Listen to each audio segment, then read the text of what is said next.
إن الحمد لله نحمده ونستعينه ونستغفره ونؤمن به ونتوكل عليه ونعوذ بالله من شرور أنفسنا ومن سيئات أعمالنا من يهده الله فلا مضل له ومن يضلل فلا هادي له وأشهد أن لا إله إلا الله وحده لا شريك له وأشهد أن محمدًا عبده ورسوله أرسله بالحق بشيرا ونذيرا فقد قال الله تعالى في كلام المجيد أعوذ بالله من الشيطان الرجيم يا أيها الذين آمنوا اتقوا الله حق تقاته ولا تموتن إلا وأنتم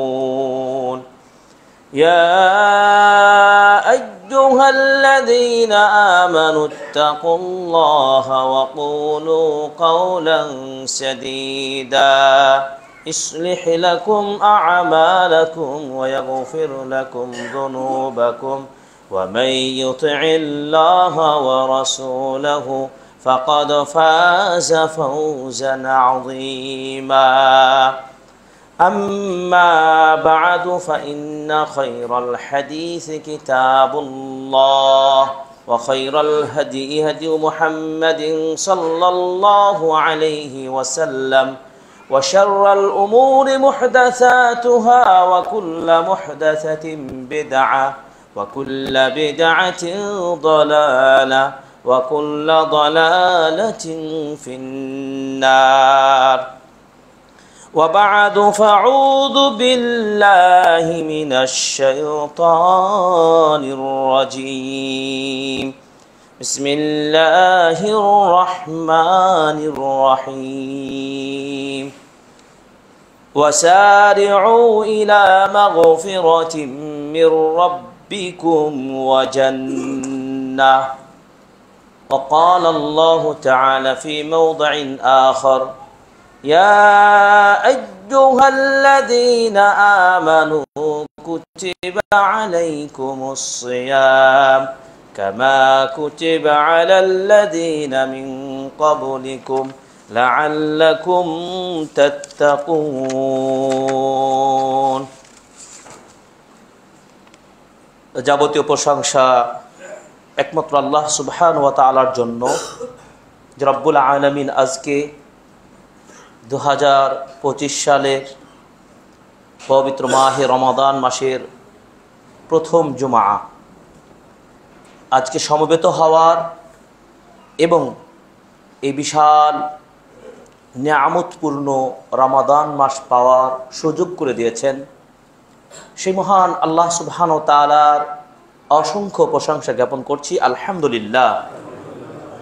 দরুদ ও সালাম বর্ষিত হোক এই পৃথিবীর সর্বশেষ ও সর্বশ্রেষ্ঠ নবী ও রাসূল আহমদ মুহাম্মদ মুস্তাফা সাল্লাল্লাহু আলাইহি ওয়াসাল্লামের প্রতি।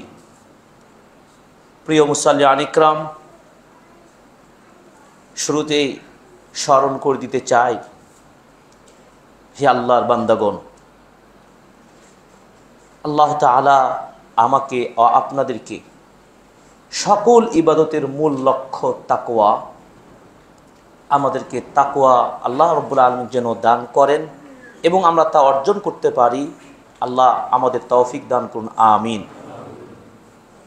দ্বিতীয়ত, আপনাদেরকে খুতবার শুরুতেই সহিহ ইবনে হিব্বান হাদিসের কিতাবের 2982 নম্বর একটি হাদিস, অত্যন্ত গুরুত্বপূর্ণ হাদিসটি স্মরণ করে দিয়ে খুতবার মূল আলোচ্য বিষয় কিভাবে সফলময় রমাদান, কিভাবে রমাদানকে আপনি সাকসেস করবেন, কিভাবে নিজেকে এ রমাদানকে প্রোডাক্টিভ করবেন, এমন কতিপয় বিষয়ে 6টি মূলনীতির আলোকে খুতবার আলোচনা শেষ করার প্রয়াস পাব ইনশাআল্লাহ। খুতবার প্রত্যেকটি পয়েন্ট, আলোচনার বিষয়গুলো আপনারা অত্যন্ত মনোযোগ দিয়ে নোট করবেন, খেয়াল করবেন। খুতবার পরে প্রশ্নোত্তর পর্ব এবং কুইজ সেশন হবে, সেখানে আপনাদের পুরস্কৃত করা হবে ইনশাআল্লাহ। শুরুতেই আপনাদের সহিহ ইবনে হিব্বান কিতাবের 2982 নম্বর হাদিসটি উল্লেখ করে একথা বোঝাতে চাই, দেখুন রমাদান মাস আমরা পেয়েছি। এই রমাদান মাসটি আমাদের জীবনের সবচেয়ে বড় নিয়ামত। আমাদের জানা মতে অনেকের রমাদানের চাঁদ উঠার আগ মুহূর্তে অনেকের মৃত্যু হয়েছে, অনেকের 2 দিন আগে, 3 দিন আগে, 10 দিন আগে, 1 মাস আগে। তার মৃত্যু হওয়ার ফলে এই বিশাল বরকতময় মাসটি, মাগফিরাত, নিজেকে ক্ষমা করার এই মহান মাসটি তার সৌভাগ্য হয়নি। কিন্তু আমরা এই রমাদান মাসটি পেয়ে সত্যিকার অর্থে আমরা ধন্য, সত্যিকার অর্থে আমরা সৌভাগ্যবান। কিভাবে সৌভাগ্যবান? যেই লোকটি রমাদানের 2 দিন আগে, 1 দিন আগে মৃত্যুবরণ করলেন, আর যেই লোকগুলো রমাদান মাস পেয়েছেন এবং ইতিমধ্যে আমরা রমাদানরত অবস্থায় রয়েছি, সিয়ামরত অবস্থায়, এই 2 ব্যক্তির তফাৎ কিভাবে হতে পারে? এই 2 জন ব্যক্তির মাত্র 1 সপ্তাহের ব্যবধান। যারা মৃত্যুবরণ করলেন তাদের এবং যারা বেঁচে আছে তাদের মধ্যে সামান্য কয়েকদিনের ব্যবধানে বিশাল পার্থক্য। এই বিশাল পার্থক্যের মধ্যে সবচেয়ে বড় আনন্দের সংবাদটি হলো আমরা এই রমাদান মাস পেয়ে ধন্য হয়েছি। এই রমাদান মাসটি আমার আপনার জীবনের সবচেয়ে বর্তমান সময়ের সবচেয়ে বিশাল বড় নিয়ামত। এই নিয়ামত কিভাবে বড় নিয়ামত? হাদিস স্মরণ করে দিতে চাই তালহা বিন উবাইদিল্লাহ রাদিয়াল্লাহু তাআলা আনহুর কথা।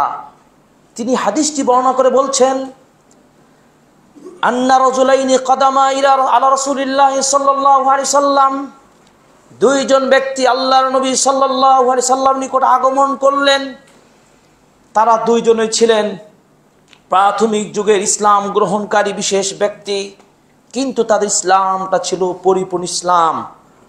তারা ইসলাম গ্রহণ করে ধন্য হয়েছেন, কিন্তু তাদের ইসলামটি ছিল পরিপূর্ণ পিওর ইসলাম। এই নির্ভেজাল তাওহীদবাদী মুসলিম 2 জন ব্যক্তি নবী মুহাম্মদ সাল্লাল্লাহু আলাইহি সাল্লাম নিকট আগমন করলেন। তাদের 2 জন সম্পর্কে তালহা বিন উবাইদিল্লাহ রাদিয়াল্লাহু তাআলা আনহু ইনফরমেশন দিচ্ছেন। তাদের 2 জনের মধ্যে একজন ছিলেন বেশি ইবাদত গুজার, আরেকজন ব্যক্তি ছিলেন তিনিও ইবাদত গুজার ব্যক্তি, কিন্তু তার চেয়ে তুলনামূলক কম ইবাদত করতেন। তাদের মধ্যে যিনি বেশি ইবাদত গুজার ছিলেন, আল্লাহর ইবাদতগুলো বেশি বেশি পালন করতেন, তিনি কোনো এক যুদ্ধে বের হয়ে গেলেন, ফাস্তুশহিদা, তিনি শহীদ হয়ে গেলেন, তার মৃত্যু হয়ে গেল। সুম্মা মাকাথাল আখার, তাহলে অপর ব্যক্তি জীবিত অবশ্যই রয়েছেন, তিনিও মৃত্যুবরণ করলেন বা'দাহু সানা, 1 বছর পরে। প্রথম জনের মৃত্যুর 1 বছর পরে তার মৃত্যু হলো। তালহা বিন উবাইদিল্লাহ রাদিয়াল্লাহু তাআলা আনহু বলছেন, ফারাআইতু ফীমা ইয়ারান নাঈম কাআন্নী ইনদা বাবিল জান্নাহ, আমি একদিন ঘুমন্ত অবস্থায় স্বপ্নে দেখছি যে আমি জান্নাতের দরজার সামনে দাঁড়িয়ে রয়েছি। ইদা আনা বিহিমা ওয়া কাদ খারাজা খারিজুন মিনাল জান্নাহ, এমত অবস্থায় দেখছি জান্নাত থেকে একজন ব্যক্তি বের হয়ে ওই 2 জন ব্যক্তির একজনকে জান্নাতে প্রবেশ করার জন্য অনুমতি দিলেন। কাকে অনুমতি দিলেন? মৃত্যুবরণ করলেন 1 বছর আগে একজন, আর 1 বছর পরে একজন মৃত্যুবরণ করলেন। খেয়াল রাখতে হবে 2 জনের কাকে আগে জান্নাত দান করলেন। জান্নাত তাকেই প্রবেশ করার অনুমতি দিলেন তিনি হলেন যিনি পরবর্তীতে 1 বছর পরে যিনি মৃত্যুবরণ করেছিলেন। আলহামদুলিল্লাহ। তার মানে আমরা তো এখনো বেঁচে আছি। আরো পরিষ্কার হবে, তালহা বিন উবাইদ রাদিয়াল্লাহু তাআলা আনহু বলছেন, এরপরে যিনি শহীদ হয়ে আগে মারা গেছিলেন তাকে অনুমতি দেওয়া হলো পরবর্তীতে যে আপনিও জান্নাতে প্রবেশ করুন। আর আমার ক্ষেত্রে জান্নাতে বের হয়ে আসা দায়িত্বশীল ফেরেশতা বললেন, ইরজি, তুমি ফিরে যাও, ফাইন্নাহু লাম ইয়ানি লাকা বাদ, আপনার জন্য এখনো সেই সময়টুকু হয়নি। তার মানে আপনি এখনো বেঁচে আছেন, আপনার এখন সুযোগ হয়নি জান্নাতে প্রবেশ করার। ফাসবাহা তালহা ইউহাদ্দিসু বিহি নাস, তিনি সকাল করলেন, ঘুম ভেঙে গেল, সকাল হলো। এই আশ্চর্যময় ঘটনাটি মানুষদের মধ্যে তিনি আলোচনা শুরু করে দিলেন। ইতিমধ্যে রাসূলুল্লাহ সাল্লাল্লাহু আলাইহি সাল্লামের নিকট তালহা বিন উবাইদুল্লাহ রাদিয়াল্লাহু তাআলা আনহুর এই ঘটনাটি রাসূল সাল্লাল্লাহু আলাইহি সাল্লামের নিকট পৌঁছে গেল। রাসূল সাল্লাল্লাহু আলাইহি সাল্লাম বললেন, মিন আইয়ি যালিকা তা'জাবুন, তোমরা কোন বিষয়টি লক্ষ্য করছো, তোমরা আশ্চর্য হচ্ছ যে পরবর্তী 1 বছর পরে মৃত্যুবরণ করা ব্যক্তি আগে জান্নাতে প্রবেশের অনুমতি পেলেন, আর যিনি বেশি ইবাদত গুজার ছিলেন, আল্লাহর রাস্তায় শহীদ হলেন, তবু তিনি প্রথমে জান্নাত যাওয়ার অনুমতি পেলেন না? কি আশ্চর্য বিষয় নয়? যিনি ইবাদত গুজার বেশি, ইবাদত বান্দাকে যিনি বেশি করেন, তিনিই তো বেশি আল্লাহর প্রিয় বান্দা হওয়ার কথা, সেই অপরচুনিটি তিনি পাওয়ার কথা। এভাবে সাহাবীগণ রাসূল সাল্লাল্লাহু আলাইহি সাল্লামকে একই প্রশ্ন করলেন। আমরা আশ্চর্য হওয়ার কারণ তো এটাই যে বেশি ইবাদত গুজার ব্যক্তি তো আগে জান্নাত যাবে, এটাই তো হওয়ার কথা ছিল নবীজি। কিন্তু ব্যতিক্রম ঘটনা ঘটলো, এর ব্যাপারটি, রহস্যটা কি? রাসূল সাল্লাল্লাহু আলাইহি সাল্লাম বললেন, আলাইসা ক্বাদ মাকাসা হাযা বা'দাহু সানা, এই তোমরা কি লক্ষ্য করনি যেই লোকটি আগে জান্নাতে যাওয়ার অনুমতি পেল, সেই লোকটি কি ওই প্রথম ব্যক্তির চেয়ে তিনি 1 বছর পূর্ণ সময় জীবন পাননি? তার মানে এক্সট্রা 1টা বছর তিনি পেয়েছেন। পেয়েছেন কি পাননি? পেয়েছেন। এরপরে বললেন, সাহাবীগণ বললেন, হ্যাঁ ইয়া রাসূলুল্লাহ, সত্য কথা, তিনি তো 1টি বছর অতিরিক্ত পেয়ে গেছেন। এবার নবীজি বললেন, ওয়া আদরাকা রমাদান ফাসামাহু, সে কি 1 বছর পাওয়ার ফলে রমাদান মাস কি পেয়েছিল? রমাদান মাসে সিয়াম রেখেছিল? সাহাবীগণ বললেন, কথা তো সত্য, সে 1 বছর অতিরিক্ত পাওয়ার কারণে রমাদান মাসও তো সে পেয়েছিল এবং রমাদান মাসে সিয়াম তিনি পালন করেছেন। এবার রাসূলুল্লাহ সাল্লাল্লাহু আলাইহি ওয়াসাল্লাম তৃতীয় প্রশ্ন করলেন, ওয়াসাল্লা কাযা ওয়া কাযা সাজদাতান মিনাস সানা, সেই ব্যক্তি কি 1 বছর অতিরিক্ত পাওয়ার কারণে সেই কি এই এত এত রাকাত সালাত ও সিজদা দেননি? তার মানে পুরো বছর তো ইবাদত গুজার তো করেছেনই, সালাত আদায় করেছেন, কত অসংখ্য সিজদা দিয়েছেন, অন্যান্য ইবাদত করেছেন, এটা কি সত্য নয়? সাহাবীগণ বললেন, ক্বালু বালা, অবশ্যই সত্য। এবার রাসূল সাল্লাল্লাহু আলাইহি সাল্লাম বললেন, হে আমার প্রিয় সাহাবাগণ, তোমরা এবার পরীক্ষা করো, এবার তোমরা হিসাব করে দেখো। ফালাম্মা বাইনাহুমা আবাদু মা বাইনাস সামাই ওয়াল আরদে, মাত্র 1 বছরের ব্যবধানের কারণে প্রথমে শহীদ হয়ে মৃত্যুবরণকারী ব্যক্তি আর 1 বছর পরে মৃত্যুবরণকারী ব্যক্তির মাঝে আমলের তফাৎ, আসমান জমিনের যত তফাৎ দেখতে পাচ্ছ, এর চেয়েও বেশি ব্যবধান রয়েছে। সুবহানাল্লাহ। এবার আপনাকে আমার প্রশ্ন, প্রিয় হাজিরিন, 2025 সালের 1446 হিজরির রমাদান মাস পেয়ে ধন্য হয়েছেন না হননি? আলহামদুলিল্লাহ। হবে কি হবে না? আমরা কি খুশি হতে পেরেছি না পারি নাই? কিন্তু কথা হলো আমাদের সেই সাহাবীর বা ওই ব্যক্তির মতো কি আমরা এই নিয়ামতটাকে পেয়ে আমাদের প্রস্তুতি হবে কেমন? রমাদান পেয়েই শুধু কি গতানুগতিক রমাদান পালন হবে, নাকি রমাদানকে প্রোডাক্টিভ রমাদানে রূপান্তর করবেন?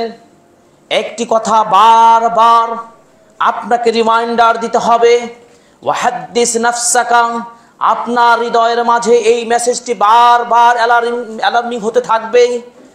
লাআল্লা রমাদান হাদাল আম ওয়া আখিরু রমাদান ফি হায়াতিক, এই মেসেজটি বারবার আপনার নাড়া দেবে। হতে পারে লাআল্লা রমাদান হাদাল আম, এই বছরের রমাদান হতে পারে আপনার জীবনের শেষ রমাদান।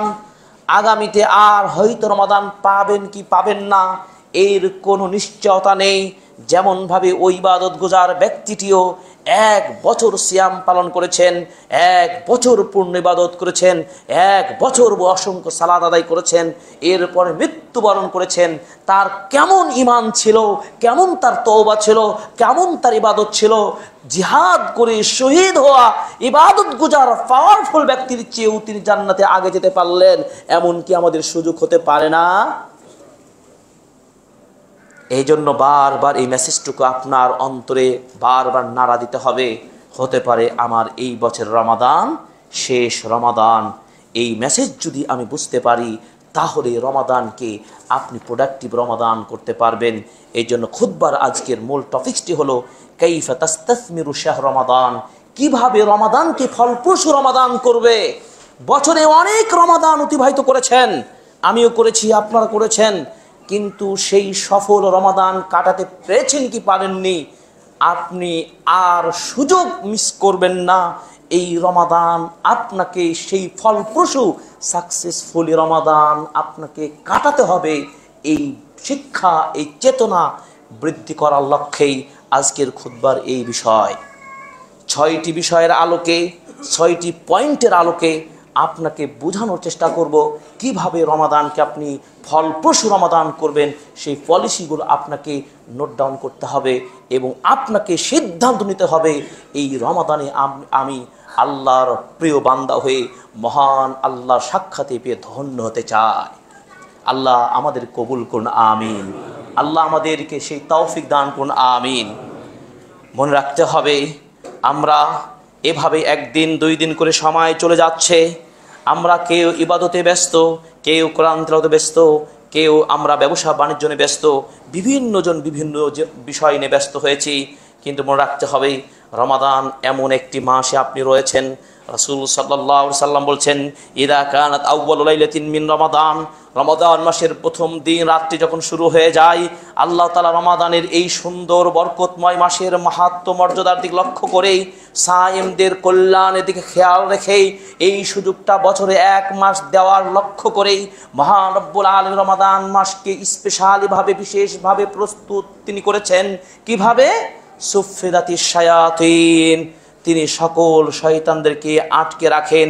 ওয়ামারাদাতুল জিন, এবং শয়তান জিনগুলোকে আটকে রাখেন। 2 ওয়াগুল্লিকাতিন নার, জাহান্নামের দরজাগুলো তিনি বন্ধ করে দেন, একটিও দরজা আর খোলা থাকে না। 3 ওয়াফুতিহাত আবওয়াবুল জান্নাহ, জান্নাতের খুলে দেন, একটিও দরজা লক থাকে না, প্রত্যেকটা দরজাই খুলে দেন এই রমাদানের বরকতে। 4 এই রমাদান মাসে আকাশ থেকে ঘোষণা দিতে থাকেন, ইয়া নাদি মুনাদিন ইয়া বাগিয়াল খায়র আকবিল, হে কল্যাণের কামী ব্যক্তি, হে কল্যাণের অগ্রগামী সৈনিক বান্দা, তুমি কল্যাণের কাজে এগিয়ে এসো, নেকির কাজে এগিয়ে এসো।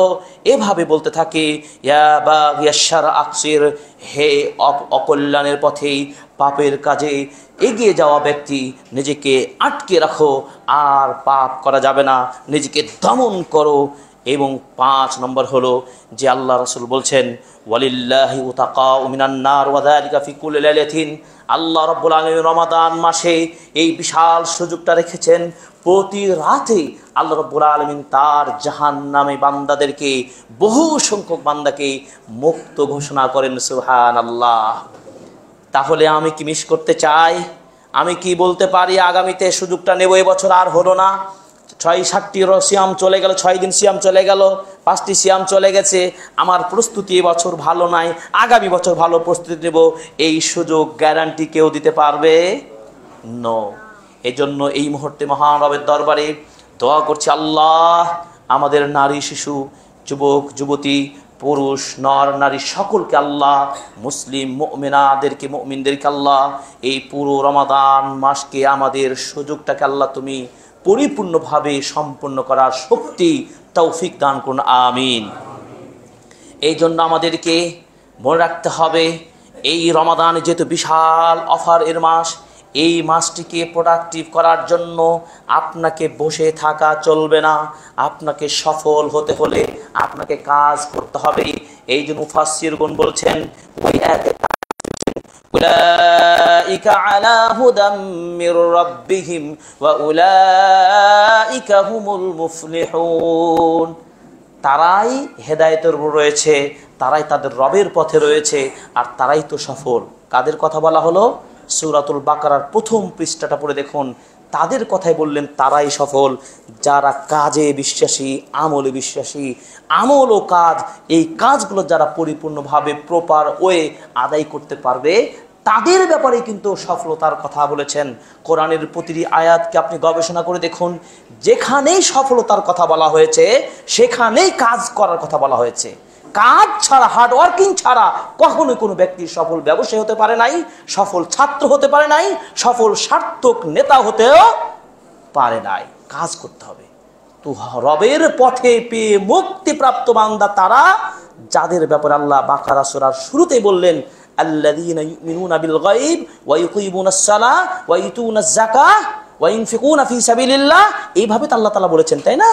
যে ঈমান আনবে, তারা সালাত প্রতিষ্ঠা করবে, আল্লাহর রিজিক থেকে খরচ করবে, আল্লাহর কিতাবগুলো বিশ্বাস করবে। এই বিধানগুলো 5টি পয়েন্ট যদি তারা ফলো করতে পারে তাহলেই তো তারা সফল, এ কথা বলেছেন। অতএব সফল সাইম হতে হলে, সফল মুমিন বান্দা হতে চাইলে, ওই কাঙ্ক্ষিত জান্নাত পেতে হলে আপনাকে আমল করতেই হবে। আমল যদি আপনি না করেন, অলসভাবে কাটিয়ে দেন, রমাদান আপনি মিস করবেন। এই জন্য আল্লাহ রাব্বুল আলামিন বলছেন ওয়াল আসর, সময়ের কসম করে বলেছেন ইন্নাল ইনসানা লাফি খুসরিন, পৃথিবীর সকল মানুষ ক্ষতিগ্রস্ত। তবে ক্ষতিগ্রস্ত হবে না 3 শ্রেণীর মানুষ। 3 শ্রেণীর মানুষ ক্ষতিগ্রস্ত হবে না। আল্লাহ রাব্বুল আলামিন সে দায়িত্বহীন ভাবে বলেছেন ইল্লাল্লাযীনা আমানু ওয়া আমিলুস সালিহাত ওয়া তাওয়াসাউ বিল হাক্কি ওয়া তাওয়াসাউ বিস সাবরি। তিনি বললেন যারা ঈমান এনে আমল করবে, ঈমানদার, কিন্তু ঈমানদার শুধু মুখে ঈমানদার নয়, কথা ও কাজে কর্মে বাস্তবে রূপদানকারী ঈমানদার। যদি ওই ঈমানদার ব্যক্তি আমলে সালেহ করে। 2 ওয়া তাওয়াসাউ বিল হাক্কি, হক সত্যকে অনুসন্ধান করে, সত্য পালন করে, সত্যের পথে মানুষকে হকের পথে দাওয়াত দিয়ে থাকে। 3 ওয়া তাওয়াসাউ বিস সাবরি, এবং ধৈর্য ধারণ করে, নিজে ধৈর্য ধারণ করে, অন্যকে ধৈর্য ধারণ করায়। এই 3টা মূলনীতি যদি আপনি বাস্তবায়ন করতে পারেন, আপনি অবশ্যই সফল, অবশ্যই ক্ষতি থেকে বেঁচে যাবেন ইনশাআল্লাহ। এই রমাদান হলো শাহরুস সাবর, ধৈর্যের মাস। সকল ধৈর্য আপনাকে এই মাসে শিক্ষা নিতে হবে। এই জন্য বলতেছি, প্রোডাক্টিভ রমাদান করতে হলে, ফলপ্রসূ রমাদান করতে হলে আপনাকে নাম্বার 1 যেই মূলনীতি আপনাকে ফলো করতে হবে সেটি হলো কি, সবার আগে ঈমানকে পুনরুজ্জীবিত করতে হবে। সবাইকে 1 নম্বর মূলনীতি কি, ঈমানকে পুনরুজ্জীবিত করতে হবে, পুনরায় পুনর্জাগরণ ঘটাতে হবে ঈমানের। কারণ আমাদের ঈমানগুলো নড়বড়ে হয়ে যায়, দুর্বল হয়ে যায়। যেমন আমাদের নতুন কাপড়গুলো আস্তে আস্তে কি হয়ে যায়, দুর্বল হয়ে যায়, নরম হয়ে যায়, এক পর্যায়ে সেটা নষ্ট হয়ে যায়। তেমনই ভাবে মুসলিমদের ঈমানও দুর্বল হয়ে যেতে পারে। এই কথা দায়িত্বহীন ভাবে সিলসিলা সহিহার 1585 নম্বর হাদিসে রাসূল সাল্লাল্লাহু আলাইহি সাল্লাম বললেন ইন্নাল ঈমান লা ইয়াখলাকু ফি জাওফি আহাদিকুম কামা ইয়াখলাকু সাওবুল খালিক। যেমন হে মানুষেরা জেনে রাখো, তোমাদের ঈমানগুলো তোমাদের দেহের মাঝে সেভাবে দুর্বল হয়ে যায় যেভাবে তোমাদের কাপড়গুলো জীর্ণ শীর্ণ হয়ে দুর্বল হয়ে যায়। ফাসআলুল্লাহ আইয়ুজাদ্দিদাল ঈমান ফি কুলুবিকুম। অতএব হে পৃথিবীর মানুষ, তোমরা আল্লাহর নিকট দোয়া করো, মহারব যেন তোমাদের অন্তরে ঈমানকে পুনর্জাগরণ ঘটিয়ে দেন। আল্লাহ আমাদেরকে সে ঈমান দান করুন, আমিন। এইভাবে আমাদেরকে রমাদান কিন্তু সেই পুনর্জাগরণ করার, সেই শ্রেষ্ঠ সফল হওয়ার শ্রেষ্ঠ মৌসুম, সেই সময়টুকু আমরা পেয়েছি। এই গুরুত্বপূর্ণ সময়টুকু বুঝার জন্য ওই হাদিসটির কথা মনে রাখতে হবে, যেই হাদিসটির কথা আমরা খুতবার সূচনাতে বলেছি। এই সুযোগটাকে কাজে লাগানোর জন্য আপনাকে দুইটা মূলনীতি কাজে লাগাতে হবে, খেয়াল রাখতে হবে। প্রতিটি কথা কিন্তু আপনাকে পয়েন্ট ভিত্তিক বুঝতে হবে। এই রমাদানকে সার্থক করার জন্য, ইমানকে পুনর্জাগরণ করার জন্য দুইটা আপনাকে বিষয় ফলো করতে হবে। এক, আপনি আল্লাহর সাহায্য চাইবেন। কি চাইবেন? আল্লাহর সাহায্য। দুই, আপনি সর্বদা আপনি ইমানের কাজগুলো করা শুরু করে দিবেন।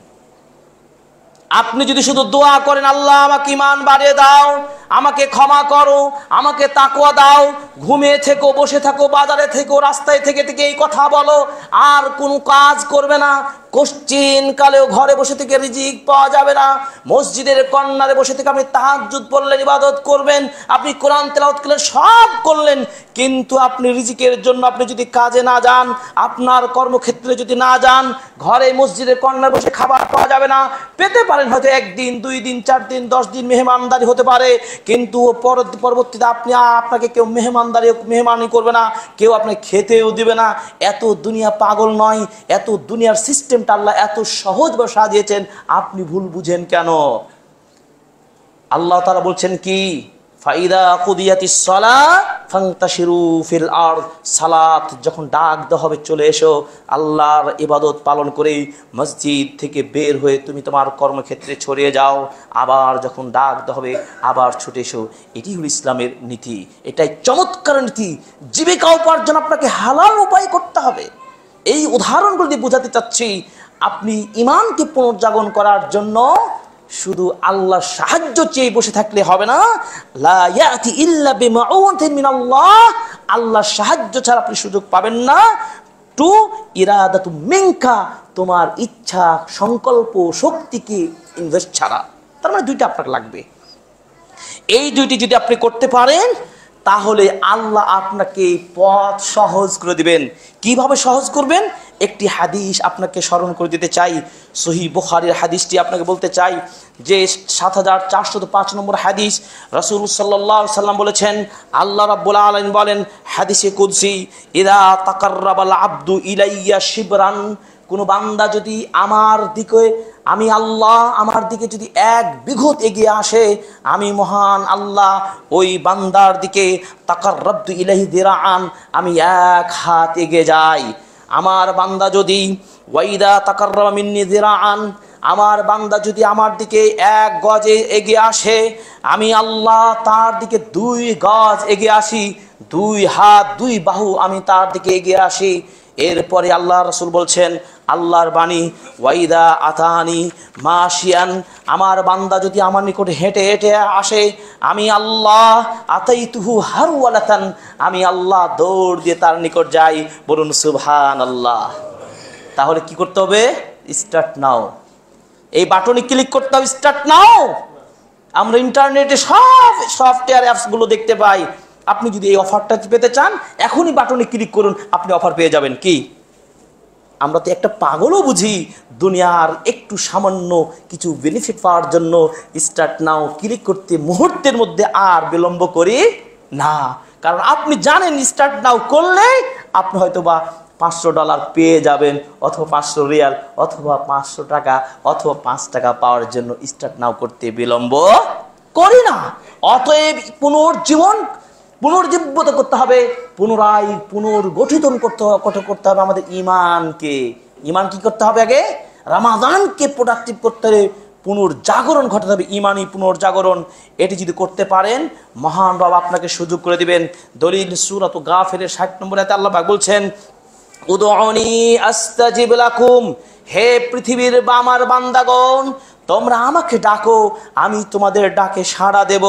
এভাবে আল্লাহ পাক সূরাতুল বাকারার 152 নম্বর আয়াতে বলছেন, ফাযকুরুনি আযকুরকুম, তোমরা আমাকে স্মরণ করো, আমি তোমাকে স্মরণ করব। এই কথা বলতে গিয়ে দায়িত্বহীন এই বিশিষ্ট তাবী বলছেন, একদিন তিনি তার সাথীদেরকে বলছেন, আমি আমার রবকে জানি, কখন আমাকে স্মরণ করে, আমি জানি আমার রব আমাকে কখন স্মরণ করেন। এই কথা বিশিষ্ট তাবি যখন তার সঙ্গীদেরকে বলছিলেন, সঙ্গীরা আশ্চর্য হচ্ছিলেন, ব্যাপারটা কি, এই কোন মহা ইবাদত গুজার আসলো যে মহান রব কখন তাকে যেন স্মরণ করে সেটা নাকি সে জানে। আশ্চর্য। তাকে প্রশ্ন করা হলো, ব্যাপারটা কি বলুন। তখন তিনি বললেন যে আল্লাহ রাব্বুল আলামিন বলছেন, ফাযকুরুনি আযকুরুকুম, আমার রবকে যখনই আমি জিকির করি, যখনই আমার রবের তাসবিহ তাহলিল পাঠ করি, যখনই আমার রবকে স্মরণ করি, আমার রব তখনই আমাকে স্মরণ করেন। সুবহানাল্লাহ। এর চেয়ে কি নিতে পারেন? আপনি স্টিমার, লঞ্চ, বিমানে রয়েছেন, রাস্তাঘাটে গাড়িতে রয়েছেন, আপনার হাতে কোনো কন্ট্রোল ক্ষমতা নেই, আপনি কাকে ডাকবেন বলুন তো? আপনি বাংলাদেশ থেকে আমেরিকা যাবেন, সৌদি আরব যাবেন বিমানের ড্রাইভার কিন্তু আপনি না, আপনি একজন প্যাসেঞ্জার, যাত্রী মাত্র। এই বিমানকে কন্ট্রোল করার ক্ষমতা আপনার আছে? নো, আপনার কোনো ক্ষমতা নেই, কিছুই জানেন না কোথায় কিভাবে বিমানটা ড্রাইভ করছেন। আপনার হাতে একটাই চাবি, মুক্তির একটাই চাবি, কি?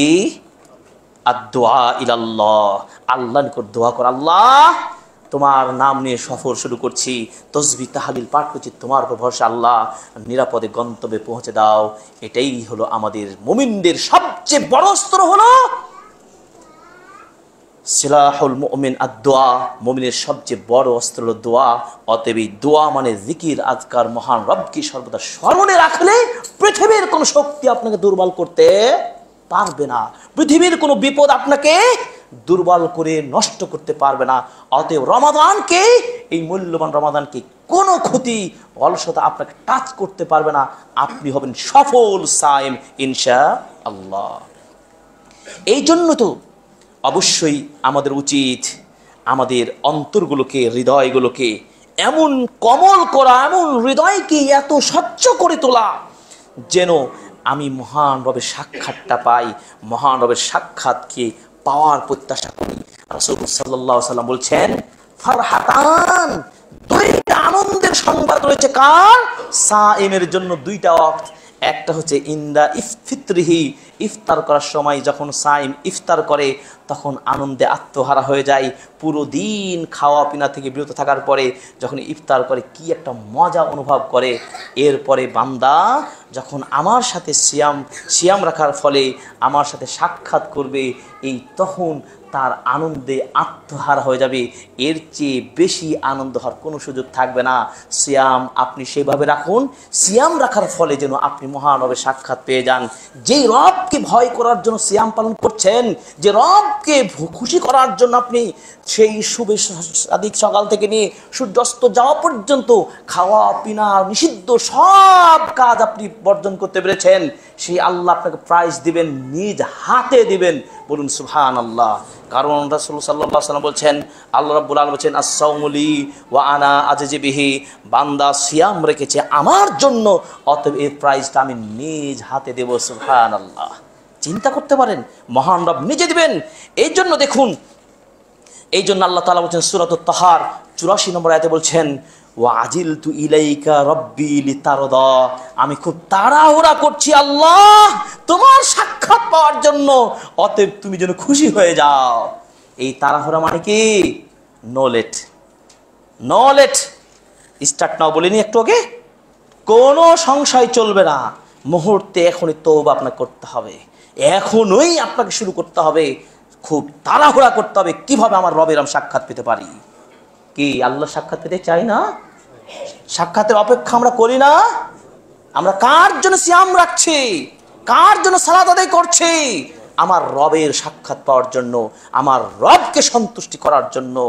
ওয়াকানা মিন দুআইন নবী সাল্লাল্লাহু আলাইহি ওয়াসাল্লাম, আমার প্রিয় নবী মুহাম্মদ রাসূলুল্লাহ সাল্লাল্লাহু আলাইহি ওয়াসাল্লাম এই জন্য তিনি সালাতে এইভাবে দোয়া করতেন, ওয়া আসআলুকা লাযযাতান নাযরি ইলা ওয়াজহিকা ওয়াশ শাওকা ইলা লিকাইকা, আল্লাহ তোমার মুখমণ্ডল চেহারাকে দেখার অধীর আগ্রহে আমি এই আগ্রহে এত আগ্রহী আল্লাহ, আমি সেই প্রত্যাশা করছি, আল্লাহ চাচ্ছি, আল্লাহ আমার শখ, আশ-শাওক ইলা লিকাইকা, তোমার সাক্ষাতের যে শখ, আগ্রহ, যে আসক্তি, যে দাবি, যে চাহিদা, যে ভক্তি, যে ভালোবাসা, যে লালসা, যে স্বপ্ন, যে ধ্যান, একমাত্র আল্লাহ তোমার সাক্ষাৎ পাওয়া। সুবহানাল্লাহ।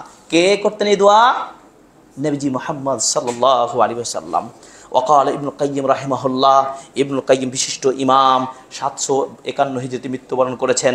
তিনি বলেছেন এই দোয়া থেকে প্রমাণিত হয় আল্লাহর কি চেহারা আছে, আকীদার মাসআলা। নবীজি আল্লাহর চেহারা সাক্ষাতের দোয়া কামনা করতেন। ইমাম ইবনুল কাইয়িম রাহিমাহুল্লাহ বলছেন এখান থেকে ইসবাতুল লাদ্দাতিন নাদরে ইলা ওয়াজহিল কারীম, মহান সম্মানিত আল্লাহর মর্যাদাপূর্ণ চেহারাকে দেখার প্রত্যাশা, এখান থেকে প্রমাণ হয় আল্লাহ সেটি রয়েছে।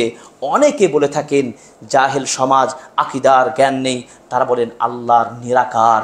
এই ভ্রান্ত, এই ভুল শিক্ষা নিয়ে জাতি কোনোদিন আল্লাহর সন্তুষ্টি অর্জন করতে পারে না। অতএব আসুন বিশুদ্ধ আকীদা পোষণ করে বিশুদ্ধভাবে আমরা ইমানকে আপডেট করি। ইমানের মধ্যে কোনো সংশয় রেখে, আপনি ত্রুটি রেখে আপনি ফলপ্রসূ সিয়াম কখনো সাধনা করতে পারবেন না। এই জন্য আপনাকে এই মুহূর্তে বলতে চাই কিভাবে ইমানকে পুনর্জাগরণ করবেন। 4টি পয়েন্ট, ইমানকে নবায়ন করার বেশ কয়েকটি পয়েন্ট রয়েছে। এই ব্যাপারে আমাদের একটা ছোট্ট বই অনুবাদ করা হয়েছে। সৌদি আরবের মদিনা ইসলাম বিশ্ববিদ্যালয়ে যখন পড়তাম তৎকালীন সময়ে প্রফেসর ডক্টর আব্দুর রাজ্জাক আল বদর হাফিজাহুল্লাহ মসজিদে নববীর 10 নম্বর গেটে হাজারো মানুষকে তিনি দাস দিয়ে থাকেন, তার একটি ছোট্ট বই আমি অনুবাদ করেছি, ইমান নবায়ন। এই বিষয়ে সেটা বিস্তারিত পড়ে নেবেন। কিন্তু আপনাকে এই মুহূর্তে বলতে চাই পুনর্জাগরণ করার জন্য, ইমানকে আপডেট করার জন্য 4টি পয়েন্ট আপনার জন্য আপাতত আপনাদেরকে বলতে চাই।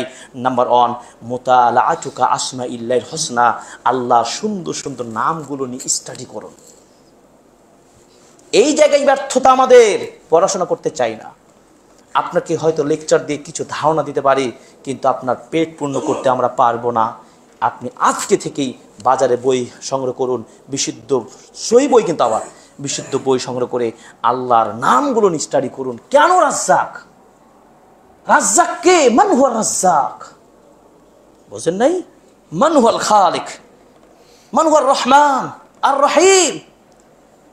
যখন আপনি এই অনুভূতি আপনার জাগ্রত হবেন, চিন্তা করবেন সত্যি তো আল্লাহ রহমান, তিনি যদি দয়া না করতেন আমার প্রতি, আমি কি ঢাকায় এসে খুতবা দিতে পারতাম? আমি তো অসুস্থ হয়ে যেতে পারতাম, হয়তো আমি রোড অ্যাক্সিডেন্ট করতাম, হয়তো আমি রমাদান আগেই মৃত্যুবরণ করতাম, কিন্তু আল্লাহ আমার প্রতি অবশ্যই দয়া করেছেন, বিদায়িত রমাদানের প্রথম জুমাটা অন্তত পক্ষে পেয়েছেন। কি পেয়ে ধন্য হয়নি? এইভাবে যখন চিন্তা করবেন, আপনি চিন্তা, তাই তো সত্যি আমার রব, তিনি রহমান, তিনি রহিম, তিনি গফফার, তিনি ক্ষমাকারী। কুল্লু বানি আদম খাত্তা ওয়া খায়রুল খাত্তাইনা তাওয়াবুন, প্রত্যেক বানি আদম ভুল করবে, গুনাহ করবে, তবে গুনাহকারী, পাপকারী, ভুলকারী যদি ক্ষমা চাইতে পারে আল্লাহ তওবা কবুল করবেন, তিনি মহা খুশি হন। অতএব আসুন নিজের ভুলের জন্য মহান রবের কাছে অনুতপ্ত হই। আল্লাহ আমাদেরকে ক্ষমা করুন, আল্লাহ আমাদের ত্রুটিগুলো ক্ষমা করুন, আমিন। এরপরে 1 নম্বর আল্লাহর আসমা সিফাত নিয়ে স্টাডি করুন, সাথে সাথে আপনি আল্লাহর কালাম নিয়ে আপনি স্টাডি করুন। আল্লাহর কালাম কি? কোরআন। কোরআনকে স্টাডি করার সবচেয়ে অপরচুনিটি হচ্ছে রমাদান মাস। আপনি জানেন কোরআন কি? কোরআন হুয়া কিতাবুল্লাহ, আল্লাহর কিতাব। এই কিতাব নাজিল করেছেন কার মাধ্যমে? জিবরিল আমিন। জিবরিল আমিন এই কিতাব নাজিল করার কারণে জিবরিল আমিনের মর্যাদা বেড়েছে। এই কিতাব যার উপর নাজিল হয়েছে নবী মুহাম্মদ সাল্লাল্লাহু আলাইহি সাল্লামের প্রতি, তাই নবী মুহাম্মদের সম্মান বেড়েছে। এই কিতাব যে উম্মার উপর এসেছে সে উম্মার মর্যাদা বেড়েছে। এই কিতাব যে মাসে নাজিল হয়েছে সেই মাসটির মর্যাদা আল্লাহ বাড়িয়ে দিয়েছেন। এই কিতাব যে রাতে নাজিল করেছেন সে রাতের মর্যাদা বেড়েছেন। যদি এই কিতাব আপনি নিজে পড়েন, স্টাডি করেন, বলেন আপনার মর্যাদা বাড়বে কি বাড়বে না? এই জন্য আল্লাহ তাআলা বলেন শাহরু রমাদান আল্লাযী উনজিলা ফীহিল কুরআন হুদাল লিন-নাসি ওয়া বায়্যিনাতিম মিনাল হুদা ওয়াল ফুরকান। রমাদান মাসে আল্লাহ কোরআন নাজিল করেছেন, তাই রমাদানের এত বরকত, এই সুযোগ কোরআনের কারণে। এই মাসে আল্লাহ একটা রাত দিয়েছেন, যে রাতে কোরআন অবতীর্ণ করেছেন সেটি হচ্ছে লাইলাতুন কদরি খায়রুম মিন আলফি শাহর, 1000 মাসের চেয়ে উত্তম। চিন্তা করতে পারেন এই কোরআনের সাথে কতটুকু সময় দিয়েছি। এই জন্য আমাদের একটা অনলাইন ক্লাস রয়েছে। আমরা বলি কোরআনের মাসে কোরআনের সাথে আপনারা যাদের সময় আছে অন্তত পক্ষে পাগলের মতো সময়গুলো নষ্ট না করে দিয়ে আপনি কোরআন স্টাডি করুন, কোরআন কিনে ভাবুন, পুরো কোরআনকে সংক্ষিপ্তভাবে সামারিটা আমরা তুলে ধরার চেষ্টা করছি। সূরাতুল বাকারার মৌলিক বিষয় কি, এই সূরাতুল বাকারার সাবজেক্টগুলো কি, কোন কোন বিষয়গুলো আলোচিত হয়েছে, সূরাতুল বাকারার কোন কোন আয়াতগুলো বেশি গুরুত্বপূর্ণ, যে হাইলাইটেড বিষয়গুলোর তাফসির কি হতে পারে, সূরাতুল বাকারার কোন কোন আয়াতে কোন বিষয়ে আলোচনা হয়েছে, এইভাবে সামারি আলোচনা করে আমরা প্রথম রমজান থেকে শুরু করেছি। আমার দুঃখ লাগে, খুবই কষ্ট লাগে, আমাদের মুসলিম উম্মাকে হাতে মুখে খাবার তুলে দিলেও খেতে চাই না। কিয়ামত মনে রাখুন, মরলেই আপনার কিয়ামত। একটু মনে করেন, আপনাকে শুধু স্মরণ করে দিতে চাচ্ছি, সুযোগগুলো কাজে লাগান। আমাদের ঈমান আসলেই পচে গেছে, আসলেই দুর্বল হয়ে গেছে। মুখে খাবার দিলেও আপনার খাবার খেতে পারেন না। কিছুক্ষণ আগে আমি সোশ্যাল মিডিয়ায় দেখছিলাম, দুঃখ লাগে, প্রোডাক্টিভ এবং আপনার ওই স্পিকারদেরকে আপনারা বলছেন আলেম, যাদের ন্যূনতম কোনো জ্ঞান নেই, ইসলামিক স্টাডি নেই, কোরআনিক স্টাডি নেই, ভালো মানের পড়াশোনা নেই, আকীদার জ্ঞান নেই, শরিয়ার বিষয়ে অগাধ পড়াশোনা নেই, তারা মোটিভেশনাল কিছু কথা বলতে পারে, আপনারা তাদেরকেই বলছেন ভালো স্পিকার। তাদেরকে ইউনিভার্সিটিগুলোতে বিভিন্ন প্রোগ্রামে তাদেরকে ইনভাইট করে তাদের লেকচার শোনার জন্য পাগল হয়ে তাকিয়েছেন। কিন্তু একজন বিজ্ঞ আলেমের দিকে আপনি, তার কাছে ইলম নেওয়ার যে কত সুযোগ ছিল আপনি নিতে পারেননি, আপনি ব্যর্থ, আসলে আপনি বোকা, আসলে আপনি চালাক হতে পারেন নাই। বোঝাতে পেরেছি? অতএব ঈমানকে পুনর্জাগরণ করা নাম্বার 1, আল্লাহ আসমা ও সিফাতগুলো স্টাডি করুন, সাথে সাথে কোরআনকে স্টাডি করুন। নাম্বার 2, মুতালাআতু মিনানিল্লাহিল আযীম আলাইকা, আল্লাহর দেওয়া যে নিয়ামতগুলো আপনি পেয়েছেন, সব নিয়ামতগুলো একটু স্টাডি করুন, চিন্তা করে দেখুন, আসলেই তো আমি তো অসুস্থ হলে তো বাড়ি থেকে আসতে পারতাম না, আমি তো সুস্থ, আলহামদুলিল্লাহ। একজনের পা ভেঙেছে, আমার তো পা ভাঙেনি, আমি সুস্থ। একজন মানুষের 2 পা নেই, কিন্তু আমার একটা পা তো আছে। আপনি সুস্থ, ভালো তাকাতে পারেন, ভালো খেতে পারেন, আপনি সুন্দরভাবে কথা বলতে পারেন, আপনার বাড়ি আছে, গাড়ি আছে, আপনার কত কি নিয়ামতে ভরপুর। একটু ভাবুন তো, আপনি তুলনা করে দেখুন তো, যেই লোকটা পঙ্গু হয়ে মেডিকেলে পড়ে রয়েছে, যে লোকটা থাকার খাওয়ার জায়গা না, রাস্তায় শুয়ে আছে, একটা খাবারের জন্য পুরো দিন পাগলের মতো ছটপট করছে, আপনার ঘরে খাবার আছে, বাড়ি আছে, গাড়ি আছে, আপনাকে আল্লাহ সুস্থ রেখেছেন, দেহ দিয়েছেন, মন দিয়েছেন, সুস্থতা রেখেছেন, আপনি কত নিয়ামতে রয়েছেন। একটু চিন্তা করুন, কে দিয়েছে? আল্লাহ। এইভাবে ভাবলে ঈমানটাকে পুনর্জাগত হবে।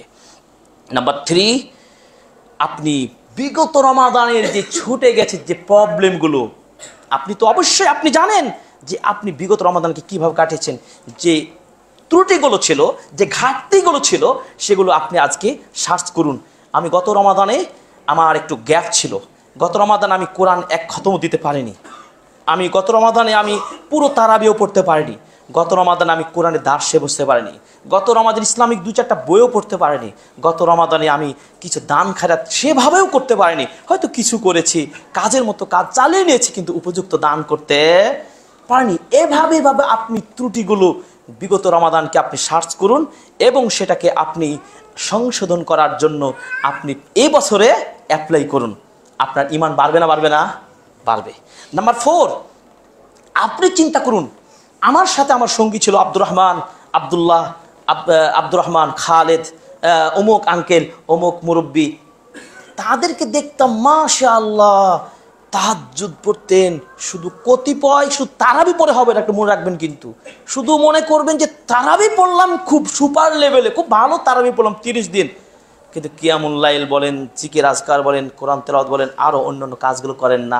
সাবধান, শুধু তারাবি দিয়ে হবে না, কিন্তু মনে রাখেন অনেক কাজ ঘিরে রমাদান, শুধু তারাবি দিয়ে কিন্তু, আমি তারাবিকে তুচ্ছ বলছি না, আমি যে কথা বলতে চাচ্ছি যে আপনি ফলো করুন, আপনার চেয়ে যেই চাচা, যেই আঙ্কেল, যেই ছেলেটি বেশি বেশি ইবাদত করে আপনার চেয়ে এগিয়ে ছিল গত রমাদানে, আপনি এবার স্থির করুন, প্রতিযোগিতায় লিপ্ত হন, আমি ওই চাচা, ওই আঙ্কেলের চেয়ে এবছরের সিয়ামকে বেশি ফলপ্রসূ করব ইনশাআল্লাহ, প্রতিযোগিতায় আমি মেতে উঠবো। বোঝাতে পেরেছি? এই জন্য কোরআনের আয়াতটি আপনার নিকট পাঠ করেছি, যে সূরাতুল আল ইমরান 133 নম্বর আয়াতটি, ওয়াসারিউ ইলা মাগফিরাতিম মির রাব্বিকুম ওয়া জান্নাহ, হে পৃথিবীর মানুষ, তোমরা সবাই তোমাদের রবের ক্ষমার দিকে এগিয়ে আসো, প্রতিযোগিতা করো এবং জান্নাতের প্রতিযোগিতা করো। এই প্রতিযোগিতা করতে হলে আপনাকে অবশ্যই গতিশীল হতে হবে। গতিশীল হতে হবে কি হবে না? পাওয়ার যদি আপনি কম রাখেন, তাহলে চলবেন না। আপনার যে রাস্তার রোডে গাড়ি চালানোর জন্য বিদেশে আমরা দেখেছি নির্দিষ্ট রোডে নির্দিষ্ট গতির উপর গাড়ি চালাতে হবে, তাই না? সেই গতিতে যদি আপনি গাড়ি না চালান আপনি তো ক্ষতিগ্রস্ত হবেন এবং প্রশাসনিক আইনে আপনি কি অপরাধী। এই অপরাধকে এড়ানোর জন্য আপনি ঠিক নিয়ম ফলো করে গাড়ি চালাচ্ছেন, কিন্তু নিজেকে আল্লাহর নিকট প্রস্তুত করার জন্য এই ক্ষেত্রে আপনি কেন নিয়ম ভঙ্গ করে চলবেন? একটু নিজেকে আজ থেকে প্রশ্ন করুন। তাহলে ইমানকে পুনর্জাগরণের 4টি পয়েন্ট বললাম। এই জন্য সূরাতুল মুতাফফিফিনের 26 নম্বর আয়াতে আল্লাহ পাক বলেছেন, ওয়াফি যালিকা ফালইয়াতানাফাসিল মুতানাফিসুন। আর তারা তো প্রতিযোগিতা করবেই, এটাই তাদের উচিত। 2 নম্বর কায়দা মূলনীতি হলো প্রোডাক্টিভ রমাদান করার জন্য, ফলপ্রসূ সিয়াম রাখার জন্য 2 নম্বরে যেই মূলনীতি করবেন সেটি হলো মৌসুমি ইবাদত ও সে সময়ের অফারগুলো সম্পর্কে আপনাকে আগে জেনে নিতে হবে। 6 দিন তো চলে গেল, মৌসুমি ইবাদত এটি রমাদান মাস, এই মাসে কি কি অফারগুলো রয়েছে আপনাকে আগে কাবলা রমাদান জেনে ফেলতে হবে। কি আপনারা কোর্স করেছেন? কেউ ফিকুস সিয়াম করেছেন? কেউ সিয়ামের উপর একটা গাইড পড়াশোনা করেছেন? কোনো আলেমের 10 দিন পড়াশোনা করেছেন? আমি করেছি। আপনি কিসের অফার নেবেন? অফার পাওয়ার আপনি কি পলিসিগুলো মেকানিজমগুলো করেছেন? বোঝেন নাই আমার কথা? কিন্তু ইন্স্যুরেন্স, লাইফ, ফাস্ট, উমুক তুমুক, এই সেই যখন সুবিধা আপনাকে নিকট ওই পাগল কর্মীরা যখন ব্রাকের কোম্পানির লোকেরা আপনার সামনে বলবেন, আঙ্কেল আপনি যদি এই ফর্মটা পূরণ করেন, এত টাকা আমাদের সাথে ইনভেস্ট করেন, এত কোটি টাকা পাবেন, বসুন্ধরায় আপনার বাড়ি পেয়ে যাবেন, তুমুক পেয়ে যাবেন, পাগলের মতো যত আইন কানুন আছে সব পড়াশোনা শুরু করে দেন। কি করেন না? কিন্তু রমাদান যে আপনার অফারের মাস, মৌসুমী ইবাদতের সবচেয়ে টপ লেভেলের মাস, এই শ্রেষ্ঠ মাসকে পাওয়ার জন্য আপনি কি স্টাডি করেছেন? এই বিষয়ের জ্ঞানগুলো অর্জন করেছেন? আমি কি পড়াশোনা করেছি? এই জন্য কী করতে হবে? 2 নম্বর মূলনীতি কি? ফলপ্রসূ রমাদান করার জন্য 2 নম্বর মূলনীতি হলো কি? মৌসুমী ইবাদত সম্পর্কে এবং সেই সময়ের অফারগুলো জেনে নিতে হবে, সেই জ্ঞান নলেজ অর্জন করতে হবে। কেননা দেখুন, আল্লাহ তাআলা পুরো বছরকে বিভিন্ন আঙ্গিকে বিভিন্ন স্টাইলে তিনি সাজিয়েছেন। এই পুরো মাসকে, পুরো বছরকে আল্লাহ বিশেষ মাসগুলোকে বিশেষভাবে বিশেষায়িত করেছেন। যেমন আল্লাহ তাআলা বলছেন সূরাত তাওবা 34 নম্বর আয়াতে বলছেন, মিনহা আরবাআতু হুরুম। ওই 12টি মাসের মধ্যে 4টি মাস কি হারাম মাস, মানে কি স্পেশাল মাস, বিশেষ মর্যাদাপূর্ণ মাস। ওয়াকাল আযজা ওয়া জাল, এবং আল্লাহ তাআলা আবার বলছেন, আল হাজ্জু আশহুরুম মা'লুমাত। হজ হলো বিশেষ কয়েকটি মাসের সাথে সম্পর্কিত বিশেষ কতিপয় বিষয় নিয়ে হজ। জিলহজ মাস, জিলকদ মাস, এই মাসগুলো হজ্জের মাস না? এখানে হজ কি জিনিস? হজ বাইতুল্লাহ জিয়ারতের উদ্দেশ্যে আপনি অর্থ খরচ করে যাবেন, আরাফার মাঠে অবস্থান করবেন, সেখানে আপনি যা চাইবেন আল্লাহ আপনাকে তাই দেবেন। সুবহানাল্লাহ। আল্লাহ যদি হজ কবুল করে নেন তাহলে ওই হজ হবে কি আপনি যেন নতুনভাবে মায়ের পেট থেকে জন্ম নিলেন। সুবহানাল্লাহ। কি সুযোগ! যাদের অর্থ রয়েছে তাদের জন্য। আমার অর্থ নেই, রমাদান আপনাকে কাজে লাগাতে হবে। রমাদান সেই বিশেষ মাস, এই জন্য তো বলেছেন শাহরু রমাদান আল্লাযী উনজিলা ফীহিল কুরআন। বিশেষ মাস রমাদান মাস, যেই মাসে কোরআন নাজিল করেছেন। সূরাতুল বাকারা 185 নম্বর আয়াত। এই জন্য ইবনে রজব হাম্বলি রাহিমাহুল্লাহ, বিশিষ্ট ইমাম, 736 হিজরিতে 35 হিজরিতে জন্মগ্রহণ করেছেন এবং 795 হিজরিতে মৃত্যুবরণ করেছেন। বিশিষ্ট ইমাম, তিনি বলেছেন এই সিজনগুলো অত্যন্ত গুরুত্বপূর্ণ সিজন। এই সিজনগুলোতে সফল ব্যক্তি তারাই মানিগতামা মাওয়াসিমা শুহুর ওয়াল আইয়াম ওয়াস সাআত। প্রকৃতপক্ষে সফল, সার্থক, সৌভাগ্যবান ওই ব্যক্তিটি যে ব্যক্তি এই ফজিলতপূর্ণ সিজনালি এই মহা ইবাদতের সময়গুলোকে, মাসগুলোকে, দিনগুলোকে যথাযথভাবে গনিমত হিসাবে গ্রহণ করতে পেরেছে। কার কথা? একজন বিশিষ্ট ইমামের কথা। মানিগতামা মাওয়াসিমা শুহুর, মানে ফজিলতপূর্ণ মাসগুলোকে, সেটা হতে পারে রমাদান মাস, হতে পারে সেটি হজের মাস, হতে পারে সে হারাম মাসগুলো। এরপরে আপনার আইয়াম, কিছু বিশেষ দিন রয়েছে, যেমন জুমার দিন। জুমার দিন বিশেষ অপরচুনিটি একটি মাস, দিন, সাপ্তাহিক দিন। জুমার দিন খুব গুরুত্বপূর্ণ দিন। এবার হতে পারে আপনার সাআত, গুরুত্বপূর্ণ সময় জুমার দিনে আসর থেকে মাগরিব সব দোয়া কবুল হয়। খুতবা চলাকালীন দোয়া কবুল হয়, আজান ইকামতের সময় দোয়া কবুল হয়, আজানের সময় দোয়া কবুল হয়, শেষ রাতে তাহাজ্জুদের সময়ে ফজরের আগে দোয়া কবুল হয় এবং সালাত ফরজ সালাতের পরে দোয়া কবুল হয়। এই 6টি টাইমে দোয়া কবুলের বিশেষ সময়। এই সময়ক্ষণগুলোকে আপনাকে আমাকে গনিমত হিসাবে কাজে লাগাতে হবে। সেই গনিমতের পুরো 1 মাস আপনি পেয়েছেন রমাদানকে। এই রমাদানকে গনিমত মনে করতে হবে, তাহলে আপনি এই রমাদানকে ফলপ্রসূ রমাদান হিসাবে রূপান্তর করতে পারবেন। এই সংক্ষিপ্ত কথা। 3 নম্বর যে মূলনীতি আপনাকে বলতে চাই সেটি হলো কি, যে নিজেকে ইবাদতের জন্য প্রশিক্ষিত করা এবং তার প্রতি সংকল্প গ্রহণ করা। যে কাজগুলো করবে, ইবাদত করবে, প্রশিক্ষণ নেবেন না।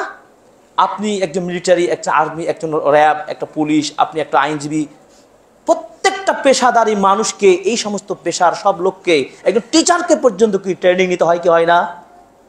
যেই কাজে, যেই পেশায় যাকে যেভাবে নিয়োজিত করা হয়েছে তাকে ট্রেনিং নিতে হবে। একজন ইমাম, তাকেও ট্রেনিং নিতে হবে।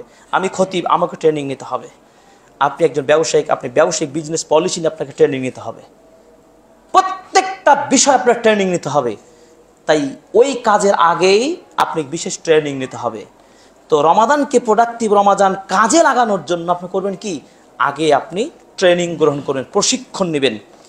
এরপরে প্রশিক্ষণ নেওয়ার পর আপনি সংকল্পবদ্ধ হবেন, আমি আমার ডিউটি, আমি আমার দায়িত্বে আমি শতভাগ সংকল্প করছি, আমি পিওরভাবে, সঠিকভাবে, বিশুদ্ধ পদ্ধতি পলিসি অবলম্বন করে আমি আমার দায়িত্ব পালন যথাযথ করবো ইনশাআল্লাহ।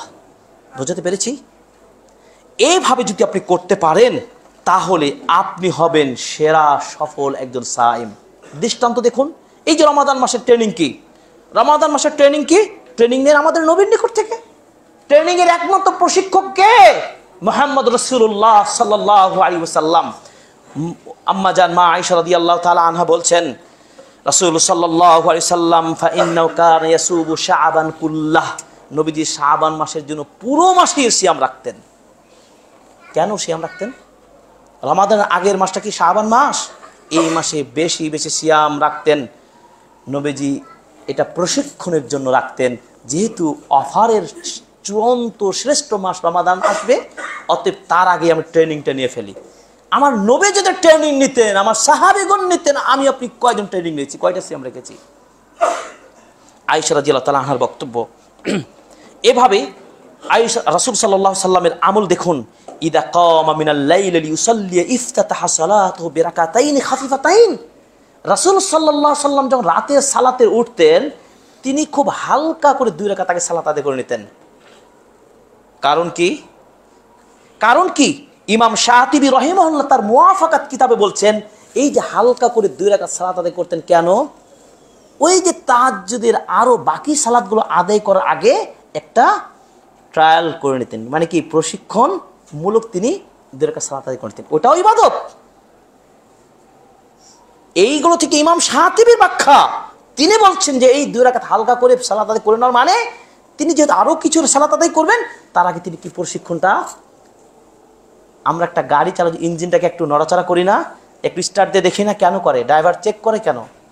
এগুলো দুনিয়াবি সব ভালো বুঝি, কিন্তু আমলে বুঝি না কেন আমরা? এই জায়গায় আমরা সবাই ব্যর্থ, আর ব্যর্থ হওয়া যাবে না। তিনি বলছেন, ইমাম শাতিবী রাহিমাহুল্লাহ বলছেন, নফল সুন্নাত এই সালাতগুলো কেন জানেন? এই যে মূলনীতি শিখে নেন। নফল সুন্নাত যে ফরজের আগে পরে থাকে, বেশি করে আগে, এই আগের সুন্নাত নফলগুলো এবং নফল সালাতগুলো ফরজকে প্রপারভাবে আদায় করার জন্য প্রস্তুত করে গড়ে তোলে। সুবহানাল্লাহ। আপনি যখন সুন্নাত জোহরের সালাতের আগে 4 রাকাত সুন্নাত সালাত আদায় ভালো করে পড়বেন, মনোযোগ, আপনার আকর্ষণ বাড়বে কি বাড়বে না? দুনিয়াবি খারাপ চিন্তা চেতনা থেকে আপনি বিরত থাকবেন কি থাকবেন না? যখন 4 রাকাত সুন্নাতে যখন আপনার এই মাইন্ডটা তৈরি হবে, এবার ফরজে জামাতের সাথে সালাত আদায় করলেন, আপনার মাইন্ডটা আরো একটু আপডেট হবে কি হবে না? ইসলাম এতটা পিওর, এত স্বচ্ছ, এত সুন্দর চিন্তা চেতনা আপনাকে রাখতে হবে। যদি আপনি সংকল্প যে গ্রহণ করতে না পারেন, তাহলে কিন্তু রমাদান আপনাকে মিস করবে, আপনি রমাদানকে মিস করবেন। ফাইদা মা আতা শাহরু আসবাহ কাসলাম। প্ল্যান না থাকার কারণে যখন রমাদান চলে আসে, তখন আপনি অলস হয়ে যান। আপনি মনে করেন আচ্ছা এই বছর যাক কোন রকম চলে গেল, আগামীতে আর মিস করব না। এই কথাটা কেন বলছেন আপনি? আপনি যার পাগল মানুষটি, যে আপনি প্ল্যান সংকল্পবদ্ধ নিতে পারেন নি, পূর্ব পরিকল্পনা। যদি শাবান মাসে আপনি 2, 10টা, 5টা, 10টা যদি নফল সিয়াম রাখতেন, তাহলে আপনার মধ্যে এনার্জি, রমাদানের এনার্জিটা আপনি পরিপূর্ণ আপনি পেতেন।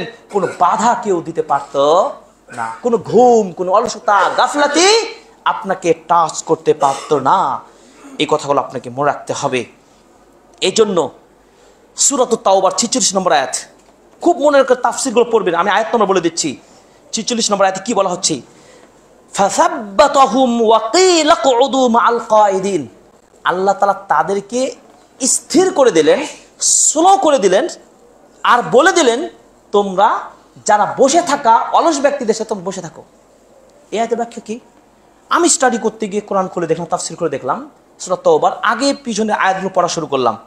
ওখানে মূলত ওই সেই সময়ের মুনাফিকদের কথা বলা হচ্ছে। তারা মুমিনদের সাথে, সাহাবীদের সাথে যুদ্ধের জন্য প্রস্তুতি না নিয়ে তারা গড়িমসি করছে। থাক হলো না, মানে একটা তাদের প্রস্তুতি নাই। আল্লাহ তাআলা বলছে ঠিক আছে, তোমরা ওভাবেই থাকো, আর সামনে আগাতে হবে না, ডাউনই থাকো। আপনি কি ডাউন হবেন? কেন আপনি ডাউনে থাকবেন? আপনি কি মুনাফিকদের কাতারে যেতে চান? নো। আল্লাহ তাআলা বলছেন যারা যেরকম চলে তাকে সেরকম হয়ে যাবে। ওই যে আগে বলেছি মূলনীতিটা, স্টার্ট নাও, শুরু করুন, আল্লাহ তৌফিক দিবেন।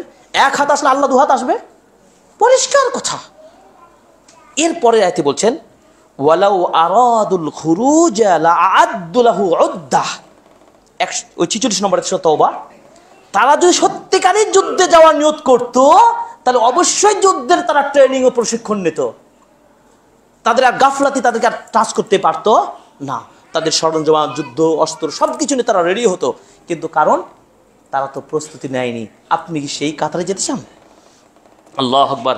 হাসান বসরি ওমর ইবনে আব্দুল আজিজ রাহিমাহুল্লাহকে লক্ষ্য করে বলছেন ওয়া আলাম, জেনে রাখুন, আন্না আফদালাল আমাল, সবচেয়ে দামি আমল কি জানুন? মা উকরিহাতিন নুফুস আলাইহি, যেই কাজটা করতে গিয়ে নাফসটা কষ্ট পাবে, চোখের নিচে কালো হবে, চেহারাগুলো যেন একটু নড়সড় হয়ে যাবে, শরীর যেন একটু দুর্বল হবে, ওই আমলটাই আল্লাহর নিকট বেশি প্রিয়। কষ্ট করে রাত জেগে সালাত আদায় করবেন, আপনি তাহাজ্জুদ পড়বেন, তারাবি পড়বেন, সিয়াম রাখবেন, আবার কোরআন তিলাওয়াত করবেন, আবার আপনি ইসলামিক কোর্স করছেন, পুরো টাইমটা যেন মহাবিজি, মহাব্যস্ততা। এর ফলে আপনার চেহারাও যেমন একটু অবনতি হবে, এই দুর্বলতা, যত কষ্ট অনুভব করবেন তত আপনার আমলটা আল্লাহ নিকট তত সুপার লেভেলের আমল হবে ইনশাআল্লাহ। কে বলছেন এটা? হাসান বসরি রাহিমাহুল্লাহ ওমর ইবনে আব্দুল আজিজকে রাহিমাহুল্লাহকে তিনি টার্গেট করে কথা বলছেন। অতএব রাসূল সাল্লাল্লাহু আলাইহি ওয়াসাল্লাম এই কথাটাকে, মানে এই হাসান বসরি রাহিমাহুল্লাহর কথাটাকে প্রমাণ হিসাবে রাসূলের এই হাদিসটা আপনাকে রেফারেন্স দিতে চাই। রাসূল সাল্লাল্লাহু আলাইহি ওয়াসাল্লাম বলেছেন হুজিবাতিল জান্নাতু বিল মাকারিহ, জান্নাতকে কষ্ট ক্লেশ দিয়ে সাজানো হয়েছে।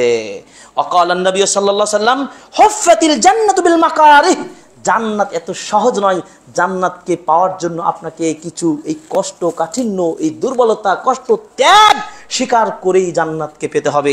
এত সহজে নয় 1 গ্লাস পানির মতো খাবেন আর আপনি পার হয়ে যাবেন, এত সহজ নয়। আব্দুল্লাহ বিন রাওয়াহা রাদিয়াল্লাহু তাআলা আনহুর কথা বলতে গিয়ে সময় চলে যাবে। তিনি কোরআন পড়তে পড়তে হঠাৎ করে কান্না শুরু করলেন। পাশে বসে থাকা স্ত্রী বললেন, ব্যাপারটা কি, আপনি কান্না করেন কেন? তখন তিনি বলছেন, আব্দুল্লাহ বিন রাওয়াহা রাদিয়াল্লাহু তাআলা আনহু জান্নাতের সার্টিফিকেট পাওয়া 60 সাহাবীদের অন্যতম একজন সাহাবী। তিনি বলছেন কোরআন পড়তে পড়তে কান্না শুরু করলেন। আহারে কান্না কেন? তিনি বলছেন তুমি জানো, তার স্ত্রীকে বলছে তুমি জানো আমি কোরআন যে আয়াতটা পাঠ করছি, এই আয়াতে বলছে আল্লাহ তাআলা যাদেরকে সুযোগ দিবেন তাদেরই শুধুমাত্র মুত্তাকি লোকেরা ওই সিরাত পার হতে পারবে। আমি কি মুত্তাকি হতে পেরেছি? আমার কি ভয় হয়? এই জন্য কান্না শুরু করে দিলেন। আমি কি মুক্তি পাবো? ফুল সিরাত বুঝেন, চুলের চেয়েও চিকন, ধার বস্ত্রের চেয়েও চিকন, এমন চিকন রাস্তা দিয়ে আপনাকে পার হতে হবে। আমি কি আব্দুল্লাহ পার হতে পারবো? একজন বিশিষ্ট সাহাবী, আশারে মুবাশশারা সাহাবী, তিনি কোরআনে আয়াতে কান্না করছেন, আমার আপনার কান্না গেল কোথায়? আমার জান্নাতের কথা কই চিন্তা করি, জাহান্নামের ভয় কয়বার করি, কবরের আযাবের কথা কয়বার ভয় করি। অতএব আসুন, আর বসে থাকা যাবে না। আপনাকে প্রোডাক্টিভ রমাদান করতে হলে এই রমাজানকে সুযোগটা কাজে লাগাতে হবে। যদি আপনি এভাবে করতে পারেন, তাহলে আপনি হতে পারেন ওই মরে যাওয়া মানুষগুলোর চাইতে আপনি আগে জান্নাত যেতে পারবেন ইনশাআল্লাহ। 4 নম্বর মূলনীতি খুবই সংক্ষিপ্ত বলছি। 4 নম্বর মূলনীতি হতে হবে অলসতা এবং অলসদের সঙ্গ ত্যাগ করা এবং উচ্চ মনোবলপূর্ণ ব্যক্তিদের সঙ্গ গ্রহণ করুন। ভালো করে মনে রাখুন, অলসতা এবং অলসদের সঙ্গ ত্যাগ করুন এবং উচ্চ মনোবল ব্যক্তিদের সঙ্গ গ্রহণ করুন। রমাদানে এটা করুন। আপনি ফলো করুন আপনার পাশের বাড়ির ওই আঙ্কেল কিভাবে সকালবেলায় ফজর আগে উঠে গিয়ে মসজিদ আসতে পারে, কিভাবে আমার চাচা ইফতার করে মসজিদে এসে জামাতে সালাত আদায় করে তারাবির সালাত শেষ করে যায়। আমার ওই চাচাকে দেখেছি, তিনি আবার মসজিদে কর্নার বসে কোরআন তেলাওয়াত করেন। আপনি ওই চেষ্টাকারী মনোবলপূর্ণ চাচার সাথে আপনি সঙ্গ দিন, আপনিও দেখবেন আপনিও তার সাথে সঙ্গ পেয়ে যাবেন ইনশাআল্লাহ। এই কথা বলতে গিয়ে আপনাকে একটা প্রমাণ দিতে চাই, সবাই বাসায় পড়ে নেবেন। সহিহ মুসলিমের 2766 নম্বর হাদিস, 2766 নম্বর হাদিস। আপনি নিজেকে হীনমন্যতার মধ্যে রাখবেন না, আপনি নিজেকে দুর্বল মনে করবেন না। আপনার জন্য আল্লাহর জান্নাত প্রস্তুত ইনশাআল্লাহ। আপনি মনে করুন 100 নয় 99টা মানুষকে হত্যা করে জান্নাতের প্রত্যাশা করেছেন। এই হাদিস সত্য। সহিহ মুসলিমের 2766 নম্বর হাদিসটি আপনাকে শুধু টাচ করে যেতে চাই। ওই 100 জন ব্যক্তিকে হত্যা করে তিনি জান্নাত পেয়েছেন। কিভাবে? তিনি যখন 99 জন ব্যক্তিকে হত্যা করে তওবার সংকল্প করলেন, যৌনক ব্যক্তির সন্ধান করলেন, যৌনক আলেম একজন ব্যক্তি বললেন যে তোমার কি তার তওবা আছে? ওই ব্যক্তি বললেন যে তোমার কোন তওবা নাই, তুমি 99 জন মানুষ হত্যা করেছো, তোমার তওবা নাই। তখন ওই আলেমকে হত্যা করে তিনি 100 জন পূর্ণ করলেন। কতজনকে? 100 জন হত্যা হয়ে গেল। এরপর তিনি আবার একজন আলেমের অনুসন্ধান করলেন। আসলে অনুতপ্ত দেখেন কাকে বলে। তিনি অনুতপ্ত হয়ে তিনি আবার আরেকজন আলেমের সন্ধান পেলেন। তিনি ওই আলেমের সঙ্গ পেয়ে তাকে বললেন যে আমি এই কাজ করেছি।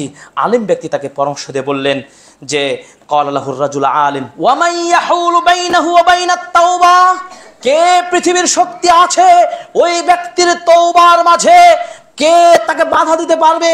পৃথিবীর কোনো শক্তি নেই ওই পাপিষ্ঠ ব্যক্তিকে তওবা থেকে বাধা দিতে পারে।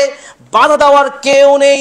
ইনতালিকিল আরদে কাদা ওয়া কাদা, হেই হত্যাকারী হত্যাকারী ব্যক্তি, তুমি যাও, চলে যাও। তাকে পরামর্শ দেওয়া হলো ওই এলাকায় চলে যাও, অমুক অমুক এলাকায় তুমি চলে যাও।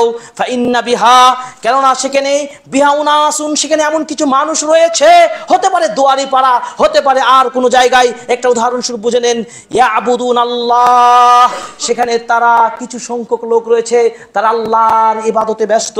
তুমিও তাদের দিকে চলে যাও। ফাআবুদিল্লাহ মাআহুম, তুমিও তাদের সাথে ইবাদতে মিশে যাও।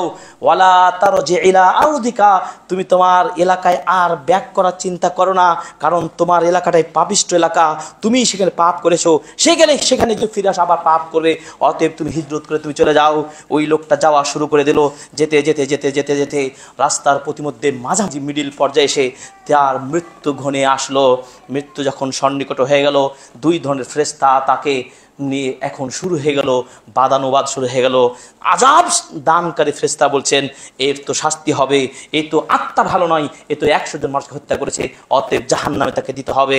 আর এক শ্রেণীর ফেরেশতা বলছেন না, সেই লোকটা তো একনিষ্ঠভাবে তওবা করার জন্য ছুটে এসেছে, ওই ইবাদত গুজার ব্যক্তিদের এলাকায় ছুটে চলেছে, ওই তওবা তার ভিতরে সংকল্প হয়েছে, সংকল্প রয়েছে, মনোবল স্থির করেছে, সো তাকে জান্নাতে নিয়ে যেতে হবে। দ্বন্দ্ব একটা সৃষ্টি হলো ফেরেশতাদের মধ্যে। আল্লাহ তাআলার কি খেলা! আল্লাহ রাব্বুল আলামিন ফেরেশতাদেরকে একজনকে মানুষের রূপে দান করে পাঠালেন। ওই মানুষগুলো বললেন, মানুষের রূপে এসে বললেন, আচ্ছা 2 ধরনের ফেরেশতা আপনারা বিচার করুন, এভাবে তার দূরত্ব মেপে দেখুন, সে তার নিজ এলাকার দিকে দূরত্ব কত দূর, আর যে এলাকায় যেতে চায় তার দূরত্ব কত দূর। দেখুন মেপে মেপে দেখা গেল, রাবি বর্ণনাকারী বলছেন যে মাপতে মাপতে গিয়ে সমান সমান কাছাকাছি হতে যাচ্ছে। মৃত্যুর যান কবজটা যখন করবেন, ঠিক সেই মুহূর্তে ওই ব্যক্তি বুকের উপর ভর করে একটু এগিয়ে গেল, যেই দিকে যাত্রা শুরু করেছিল। আল্লাহ এটাই বলে আল্লাহর তৌফিক। সুবহানাল্লাহ। যদি ওই বুকের উপর ভর করতে একটু সামনে না যেত, ক্যালকুলেশনের হিসাবে, মিটার ফিটার হিসাবে তিনি করতেন, হয়তো তিনি আর জান্নাত পেতেন না, তিনি আযাবে চলে যেতেন। কিন্তু আল্লাহ আপনাকে তৌফিক দিয়েছে, রমাদান 2025 1440 দিস ইজ অফার মাস। এই অফার মাসকে কেন মিস করবেন আপনি? আমি আপনাকে বোঝাতে পারিনি, আপনাকে বোঝা চাচ্ছি। এই রমাদানকে প্রোডাক্টিভ রমাদান করুন। আসুন আপনি তাদের সঙ্গ গ্রহণ করুন। সূরা কাহাফের 28 নম্বর আয়াতটা আপনাকে মনে করে দিতে চাই। আল্লাহ রাব্বুল আলামিন যে কথা বলতে চাচ্ছি, ওয়াসবির নাফসাকা মাআল্লাযিনা, হে নবী আপনার আত্মাকে সংযত করুন, সবর দান করুন, তাদের সাথে মিশে যান। মেসেজ আপনার আমার উম্মার লোকের জন্য। মাআল্লাযিনা ইয়াদউনা রাব্বাহুম বিল গাদাতি ওয়াল আশি, সকাল সন্ধ্যায় যেসব লোকের আল্লাহর জিকির আজকার নিয়ে ব্যস্ত, আপনিও তাদের সঙ্গ গ্রহণ করুন। ওয়ালা তাআতু আইনাকা আনহুম, তাদের থেকে আপনার দৃষ্টি ফিরে নেবেন না। আপনি ওই ইবাদত গুজার লোককে খুঁজে বের করুন, কারা দুয়ারি পাড়ার ইবাদত গুজার ব্যক্তি আছে, কারা সুপার লেভেল ইবাদত করেন, আপনিও তাদের সঙ্গ গ্রহণ করুন। আল্লাহর নবী কাল্লে কথা বলছেন, অতএব সঙ্গবদ্ধ হতে হবে, অলস ব্যক্তিদিকে ত্যাগ করুন। আমি শেষ করে দিচ্ছি। আমাদের নবীজি সাল্লাল্লাহু আলাইহি সাল্লাম এত বেশি ইবাদত করতেন, রাতে ইবাদত করতে গিয়ে আয়েশা রাদিয়াল্লাহু তাআলা আনহা বলছেন তার দুই পাগুলো ফুলে যেত। এক পর্যায়ে রাসূলুল্লাহ সাল্লাল্লাহু আলাইহি ওয়াসাল্লাম বললেন, ইয়া রাসূলুল্লাহ লিমা তাসনাউ হাদা, আপনি এত বেশি ইবাদত করছেন, ব্যাপারটা কি? ওয়াকাদ গাফারাল্লাহু লাকা মা তাকাদ্দামা মিন যামবিকা মা তাআখারা, আপনার পূর্বের পরে সব গুনাহ মাফ করে দেওয়া হয়েছে। এরপর রাতে পা ফুলে যাচ্ছে, তারপর আপনি ইবাদত গুজার করছেন, ইবাদত রয়েছেন।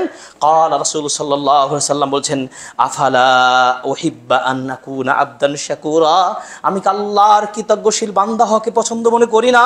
আমি আল্লাহর কৃতজ্ঞতা জ্ঞাপন করার অর্থেই আমি এভাবে ইবাদত করছি। আপনি সুস্থ রয়েছেন, আমি আল্লাহর এত নিয়ামত পেয়েছি, রমাদান পেয়ে ধন্য হয়েছি। আমরা কি আল্লাহর কৃতজ্ঞতা জ্ঞাপন করার জন্য এমন ইবাদত করা কি আমাদের জন্য জরুরি নয়? অবশ্যই জরুরি।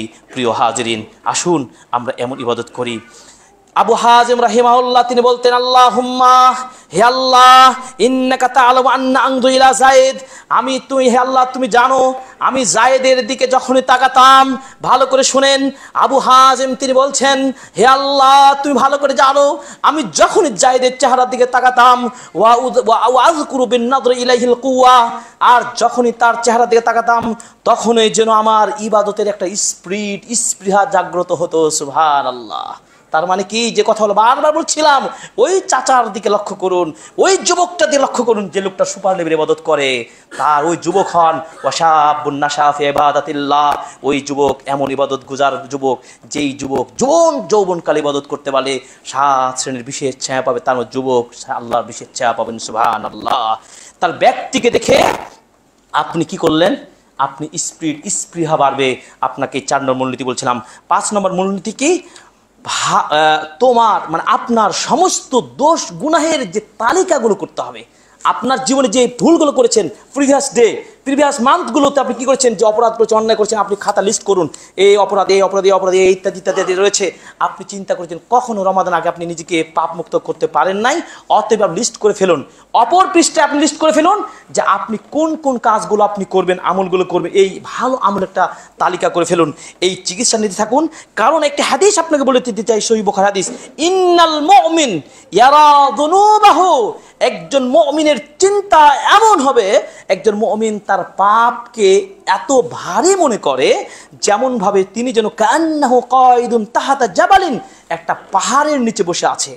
একজন মুমিন ভুল করলে, অন্যায় করলে, পাপ করলে তিনি মনে করেন তিনি একটা বিশাল পাহাড়ের নিচে বসে আছেন এবং তিনি ভয় পাচ্ছেন যে পাহাড়টা কখন যেন তার মাথার উপর পড়ে যায়। একজন মুমিনের কাছে পাপের জন্য এত অনুতপ্ত ভয়, তার পাপের লিস্ট করে ফেলুন। আপনাকে যে ভয় হয় না, পাহাড় আপনার মাথায় রয়েছে, চাপা চাপা খেয়ে যাবেন। আর একজন পাপিষ্ট মানুষের নিকট পাপ কেমন মনে হয়? নাকের উপর একটা মাছি আসলে যেমন মাছিটা এসে চলে যায়, তার কাছে এত সহজ মনে হয় পাপ না পাপ, কোনো ব্যাপার নাই, দুনিয়া খাও দাও মস্ত বড়, এভাবেই চলো। আল্লাহ তাদের থেকে হেফাজত করুন, আমিন। অতএব আসুন পাপগুলো লিস্ট করে আল্লাহকে ধরে ধরে দোয়া করুন, আল্লাহ হতে পারে আমার জীবনে সেটা আখির রমাদান ফি হায়াতি, আমার জীবনের শেষ রমাদান হতে পারে, আল্লাহ এই রমাদান আমি ক্ষমা চেয়ে নিচ্ছি, আল্লাহ তুমি ক্ষমা করো। নবীজি সাল্লাল্লাহু আলাইহি ওয়াসাল্লাম দায়িত্বহীনভাবে বললেন, ওয়ারাগিমা আনফরাজুলিন, ওই ব্যক্তির নাক ধুলাই ধূসরিত হোক, ওই ব্যক্তির নাক ধুলাই ধূসরিত হোক যে ব্যক্তি দাখালা আলাইহি রমাদান মাস পেয়েছে কিন্তু তিনি তার নিজের পাপ মুক্ত থেকে ক্ষমা এই ব্যক্তির জন্য এই ধোঁকা, এই ব্যক্তির জন্য ক্ষতি, এই ব্যক্তির জন্য নাক ধূসরিত হোক। আল্লাহর নবীকে জিবরিল আমিন এসে বললেন আপনি আমিন বলুন। খুতবার মেম্বার 3 বার আমিন বললেন। তার একটি ছিল ওই লোকটাই নাক ধুলায় ধূসরিত হোক, বিপদগ্রস্ত হোক, যে লোকটা রমাদান মাস পাওয়ার পর ক্ষমা পেল না। এই জন্য আসুন রমাদান মাসে ক্ষমা পাওয়ার জন্য আল্লাহকে দোয়া করুন, আল্লাহ আমাদের ক্ষমা করুন, আমিন। 6 নম্বর মূলনীতি হলো কি, রমাদানের বিধিবিধান সংক্রান্ত স্টাডি করতে হবে, মাসাইলগুলো জেনে নেবেন, কারণ বিশুদ্ধ জ্ঞান ছাড়া আপনার আমলের কোনো মূল্য নাই। সর্বশেষ মূলনীতি আমি ব্যাখ্যা করার সুযোগ পাচ্ছি না। সর্বশেষ মূলনীতি হলো আপনি রমাদান এই অফারের মাসে অফারের শুরুত ও সারায়েত ও আহকাম নিয়মনীতি মূলনীতিগুলো স্টাডিগুলো করে নিন, এরপর আপনার স্টার্ট নাও শুরু করে দিন। ইনশাআল্লাহ রমাদান আপনাকে ফলপ্রসূ রমাদান দিবেই দেবে ইনশাআল্লাহ। আল্লাহ তাআলা আমাদেরকে কবুল করুন, আমিন। আসুন প্রিয় মুসল্লিয়ান ইকরাম, যে কথা বলছিলাম রমাদানকে কীভাবে সফল করবে, 1 নম্বর মূলনীতি আপনি সবার আগে ঈমানকে মজবুত করুন।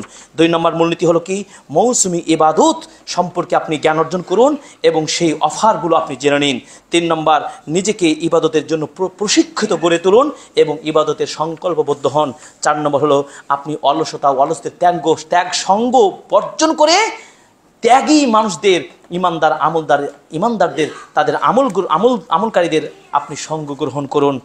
5 নম্বর হলো আপনি আপনার জীবনের ঘটে যাওয়া পাপগুলোকে আপনি লিস্ট করে ফেলুন এবং পাশাপাশি আপনি ভালো কাজে লিস্ট করে ফেলুন। 6 নম্বর মূলনীতি হলো রমাদানের অফার সংক্রান্ত রমাদান হুকুম হাকাম সম্পর্কে স্টাডি করুন, বইপত্র পড়ুন, খুতবা শুনুন, আলোচনা সেমিনার শুনুন। আল্লাহ তাআলা আমাদেরকে কবুল করুন, আমিন। আল্লাহ তাআলা আমাদের ভুল ত্রুটি ক্ষমা করুন, আমিন। সুবহানাকাল্লাহুম্মা ওয়া বিহামদিকা আশহাদু আল্লা ইলাহা ইল্লা আনতা আস্তাগফিরুকা ওয়া আতুবু ইলাইক। ইন্নাল হামদুলিল্লাহি ওয়াহদা ওয়াসসালাতু ওয়াসসালামু আলা রাসূলিল্লাহি ওয়া আলা আলিহি ওয়া সাহবিহি ওয়া মান ওয়ালা, মা বাদ। ইয়া আরহামার রাহিমিন, ইয়া যাল জালালি ওয়াল